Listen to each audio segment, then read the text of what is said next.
श्री आचार्य भगवान श्री 108 विशुद्ध सागर जी गुरुदेव की। बोली परम पूज्य मुनि श्री साध्य सागर जी मुनिराज की, समस्त मुनि संघ की।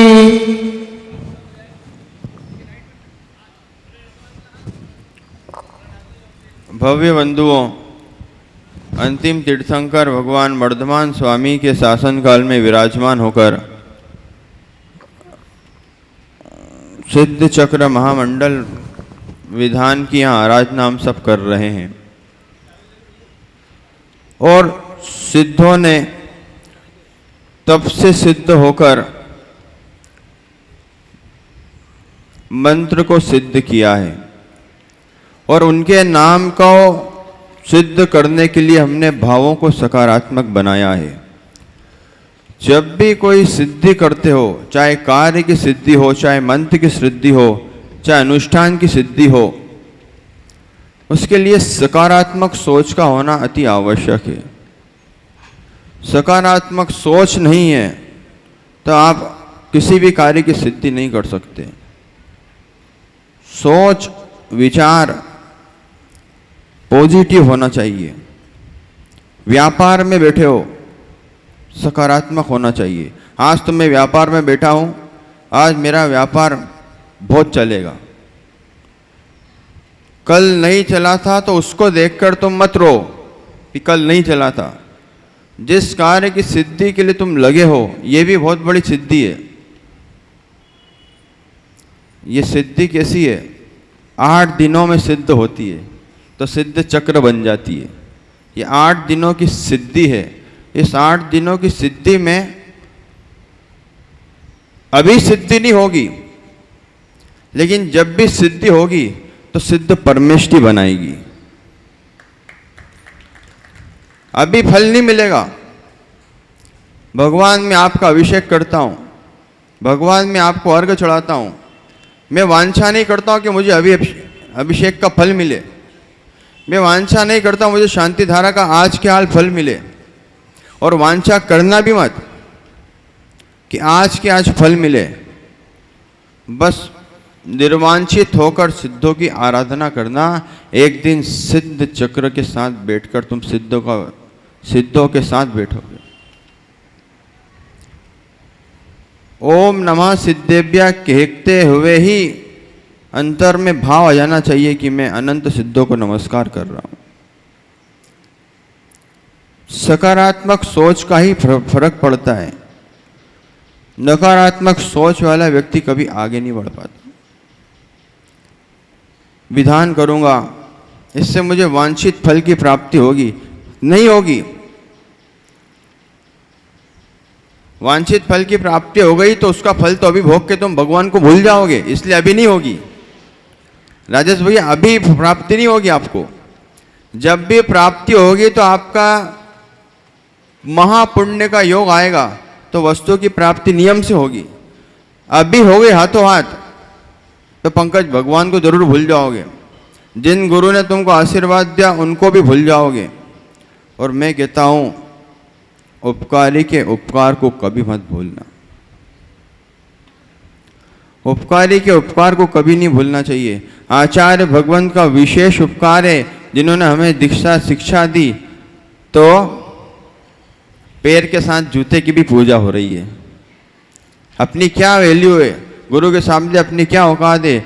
आचार्य भगवान विशुद्ध सागर जी का इस भोपाल नगर में महाप्रभाव है, इसलिए जीर्णो मंदिर में सिद्ध चक्र विधान हो रहा है। पैर के साथ जूते की पूजा हो जाती है। अनंत आचार्य जी के पैरों की धूल है, गुरु के चरणों की रज है, और उसी गुरु को नमस्कार करके अपन सिद्धों की आराधना कर रहे हैं। मन को सिद्धों के गुणों में लगा रहे हैं। ऐसे गुणों में जिन गुणों ने अनंत गुणों को प्राप्त किया है, ऐसे सिद्धों में लगा रहे हैं जिन सिद्धों ने अनंत गुणों को प्राप्त कर लिया है। अनंत ज्ञान, अनंत दर्शन, अनंत सुख। थोड़ा सा सुख मिल जाए तो इंसान मान कसाय में आ जाता है। मेरा तो बहुत पुण्य का उदय है, मुझे भगवान से क्या लेना। सच तो यही है, भगवान से उसे कुछ लेना ही नहीं है। जिसको सुख प्राप्त हो चुका है भौतिक, भगवान से तो उससे, भगवान को तो उससे वास्ता है, भगवान से उसी को वास्ता होगा। पंकज, भगवान से वास्ता है कि भगवान से स्वार्थ है। यदि स्वार्थी नहीं हो तो भी मोक्ष मार्गी नहीं बन सकते, तो भगवान के भक्त नहीं बन सकते। स्वार्थ होना भी जरूरी है। भगवान जैसा आप स्वार्थी थे, आप संसार में रहकर जल कमलवत रहे। कमल कैसा होता है? डूबता नहीं है, नदी में ऊपर ऊपर तैरता है, डूबता नहीं है। ऐसी कमलवत रहे अनुभव भगवान अपने स्वार्थ को सिद्ध किया और सीधे सिद्धालय में जाकर बैठ गए। और ऐसे बैठे कि हम सभी भक्तों को मजबूर कर दिया भगवान ने अपनी भक्ति करवाने के लिए। मजबूर होके करना, भक्ति करना ही पड़ेगी, नहीं तो अभी भैया जी बता रहे थे, कुछ आवाज आ रही थी, मिथ्यात्व का सेवन हो जाएगा, विनय मिथ्यात्व का सेवन हो जाएगा, देव मिथ्यात्व का सेवन हो जाएगा, लोक मूर्ता का सेवन हो जाएगा। जीवन का सबसे बड़ा राजेश भैया तो यही उपकार दिवस है कि जिनेंद्र भगवान हमको दर्शन दे रहे हैं। ये जिनेंद्र की मुद्रा हमको दर्शन दे रही है। नमोकार में जप रहा हूं, सिद्धों का नाम में ले रहा हूं, भगवान को अर्घ चढ़ा रहा हूं। अन्य कुल में होता बलि देना पड़ती, अन्य कुल में होता कुर्बानी देना पड़ती, अन्य कुल में होता तो स्वयं का बलिदान देना पड़ता, फिर भी कुछ नहीं मिलता। नरक गति जरूर मिल जाती, लेकिन विशेष पुण्य का उदय है कि जैन कुल में आकर सिद्धों की आराधना कर रहे हैं।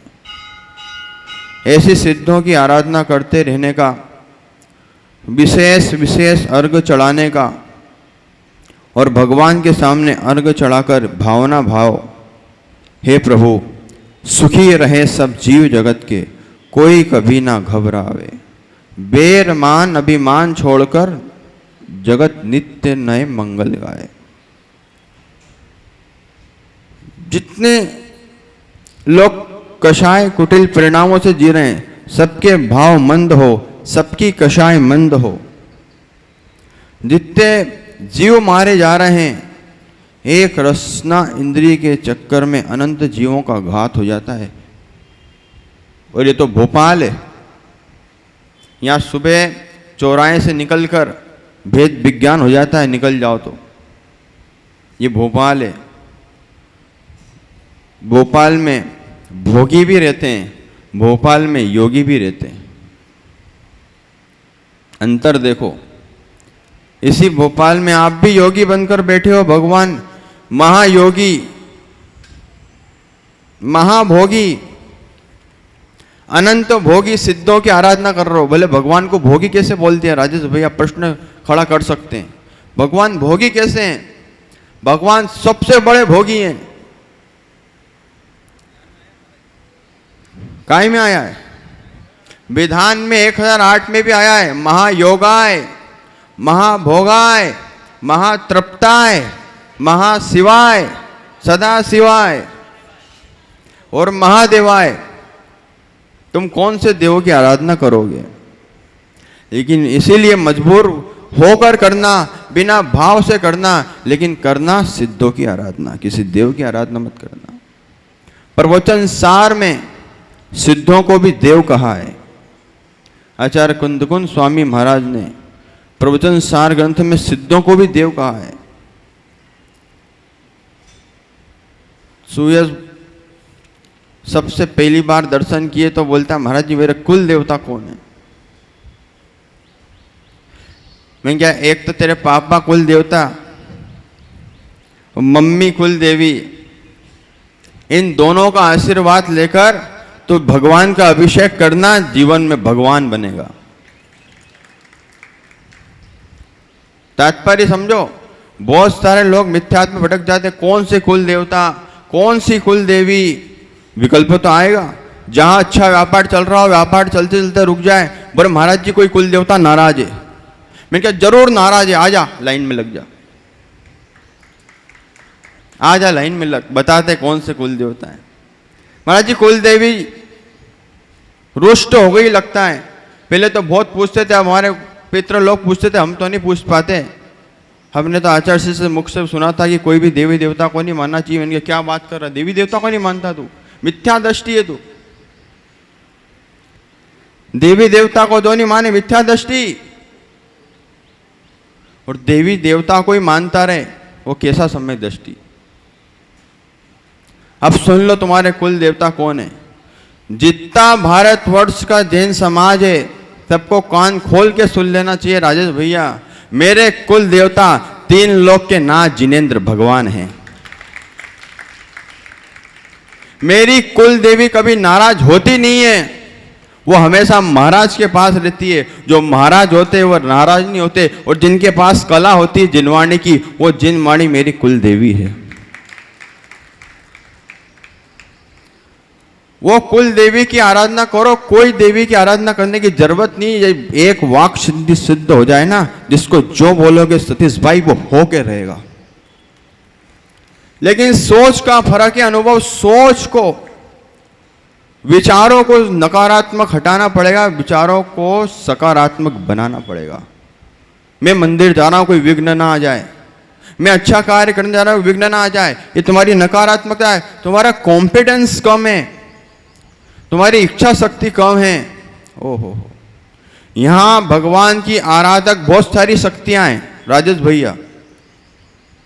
महाराज जी दिखती तो है नहीं, आप दिखते हो, ये देवियां दिख जाती मुकुट पहन के, घर वाली देवी दिख जाती है, देवता दिख जाते हैं। और कौन सी शक्तियां हैं? यहां बहुत सारी शक्तियां हैं। हमको तो साक्षात दिखती है, अभी भी दिख रही है। महाराज जी मैं भी महाराज बन जाता हूं, मुझे भी दिखने लग जाएगी। देखा देखी साधु बन जाओगे तो साधु बन के नहीं रह पाओगे, और देखा देखी धर्म करने लग जाओगे तो धर्मात्मा नहीं कहलाओगे। यहां बहुत सारी शक्तियां हैं। वो भगवान नेमिनाथ की आराधक शक्तियां हैं। उन्होंने तुम्हारी इच्छा शक्ति को अनुभव जागृत किया, इसलिए तुमने सिद्ध चक्र विधान का आयोजन किया है। उन शक्तियों से अपनी इच्छा शक्ति को भगवान की भक्ति में लगा कर रखो। भक्ति करोगे शक्ति बढ़ेगी, उस शक्ति से पुण्य की महाशक्ति बढ़ेगी। बिना पुण्य के कोई मोक्ष नहीं जा सकता। पाप का उदय चल रहा है पंकज सुपारी, की पुण्य का उदय चल रहा है अभी। हाँ, तो अभी लेटेस्ट में कौन सा उदय चल रहा है? पाप का? पक्का? और बुखार आ जाए इस समय तो क्या बोलोगे?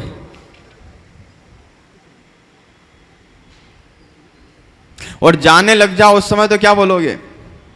और जाने लग जाओ उस समय मुनिराज आकर नमोकार मंत्र सुना दे तब क्या बोलोगे? चिंता मत करो, कोई कहीं नहीं जाएगा। जब जिसका जो नियोग होगा वो नियम से वहां जरूर जाएगा। और मैं कहता हूं कि सिद्धों की आराधना करने वाला अष्टम मसूदा पर जरूर जाएगा। आराधना किसी देव की नहीं है, आराधना पुण्य से जिनेंद्र देव की कर पाता है जीव। क्या भोपाल में इतने लोग हैं? पंकज अंटा, नमन भाई, क्या भोपाल में इतने लोग हैं? बहुत सारे लोग हैं यहां पर, बहुत सारे लोग हैं। भोपाल है, राजधानी है। लेकिन इन लोगों ने अभी इस समय, बोले महाराज जी पहले भी तो हम कर चुके हैं। जिनने पहले किया वो बैठ गए विधान में, जिनके अभी भाव थे वो बैठ गए विधान में।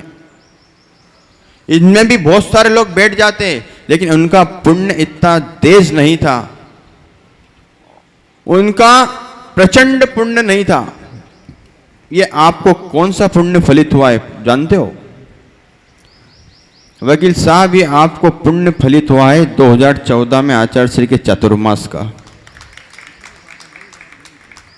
संजय भैया पूर्व पुण्य का उदय कभी भी किसी भी रूप में आ सकता है। अब ये जो पुण्य हुआ है, तो राजेश भाई धन से धन कमाते हो कि पुण्य से पुण्य कमाते हो?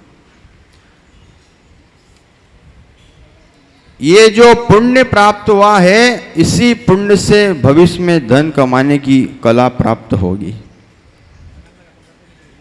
ये कला क्रियात्मक चल रही है।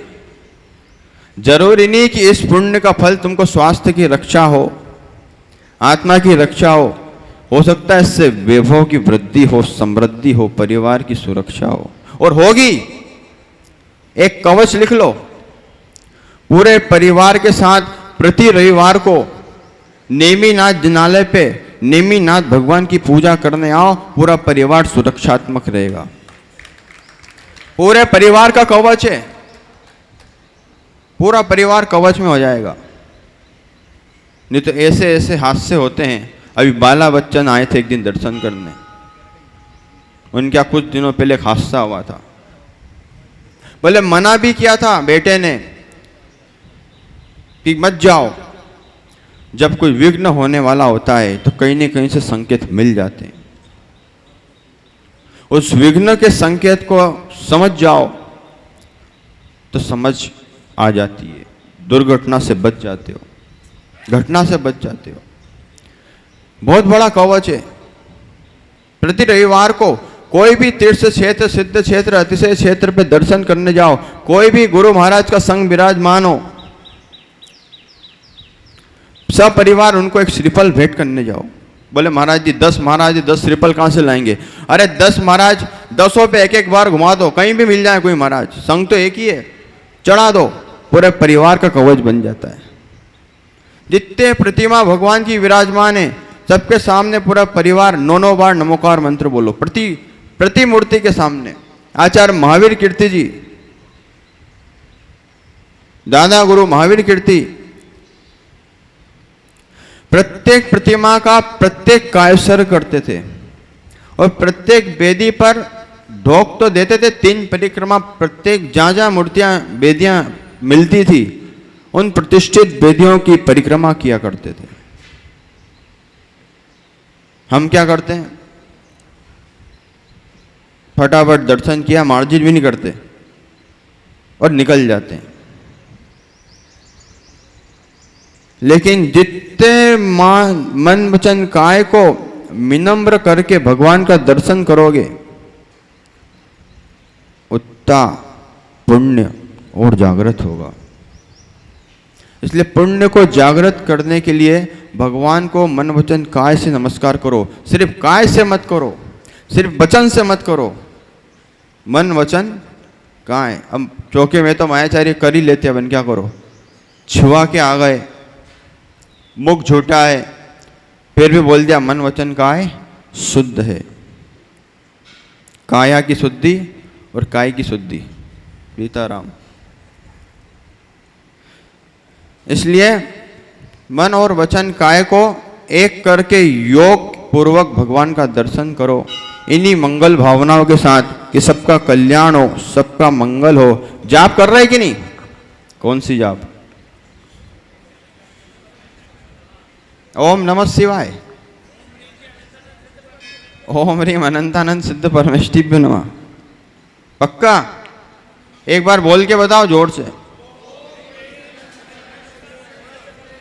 देखो अभी गुरु सानिध्य में बोल लोगे, ये बहुत बड़ा ज्योतिष होता है। नमन भैया इनको मालूम नहीं है, ये बहुत बड़ा ज्योतिष होता है। गुरु मुख के सामने अपने मुख से मंत्र उच्चारित हो जाए, समझो तुम्हारा मंत्र प्रतिष्ठित हो चुका है या होने वाला है।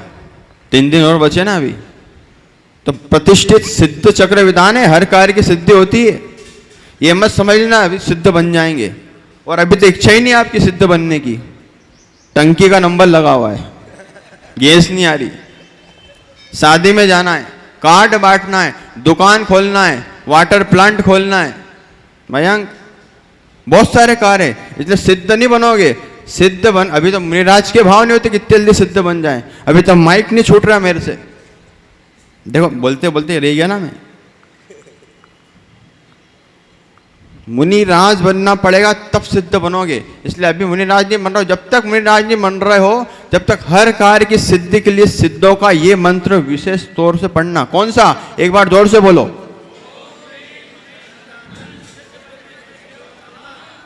एक जने को मंत्र दिया तो बोले महाराज जी इसमें मैं और बीजाक्षर जोड़ देता हूँ, ओम ह्रीम श्रीम क्लीम मरम, ये सब जोड़ दिया उसने, वम वम तम पम। बोले अच्छा हो सकता है 8 दिन में विशेष सिद्ध हो जाए।